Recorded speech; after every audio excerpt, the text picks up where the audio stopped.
In this video, I'm going to show you how to eliminate overwhelm forever.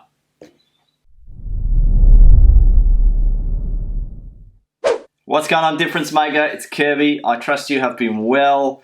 Today I want to talk to you about something that I know I've certainly experienced, and it's been one of those things that I have to constantly remind myself of and even still dig myself out of every so often, because with life that gets in the way and with everything else that we're working on all the time, it's very easy to become overwhelmed with everything that's on our plate. And you know, if you add in family and social life and your relationships and your own health and wellness, it can soon add up. So I want to give you a bit of a framework, and I've written it down here just as a bit of a prompt for me. So excuse me for checking my notes to make sure I deliver this correctly.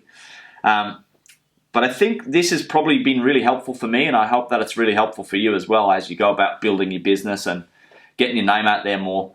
So the first thing we have to do to eliminate the overwhelm is get rid of some noise. And I know that sounds like super straightforward, but what you really need to do is look at everything that's on your plate. And the way that I usually do that is do a bit of a brain dump of everything that I feel has to be done someday.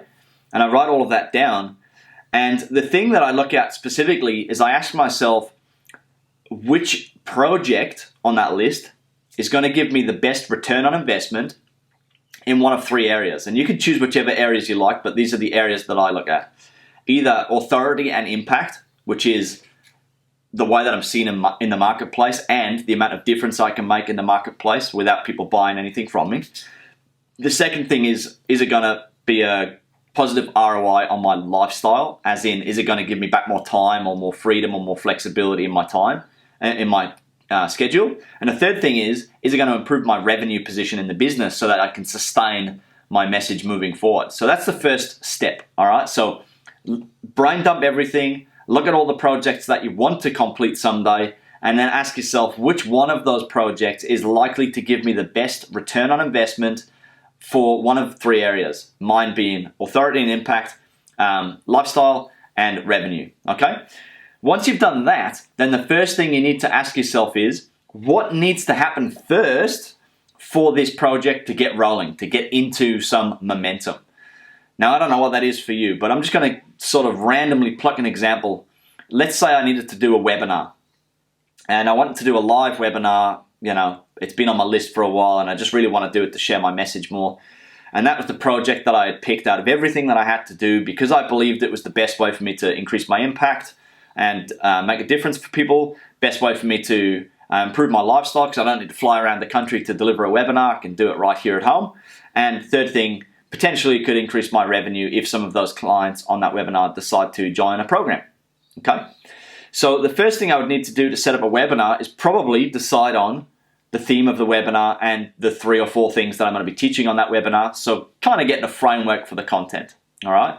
Now, once I've got that question answered, the next thing I want to look at is how much time is it going to take me for that specific thing that I need to do to get the momentum going, to get into the game. How much time is it going to take me, in this instance, using this example, to sort of framework the content for that webinar?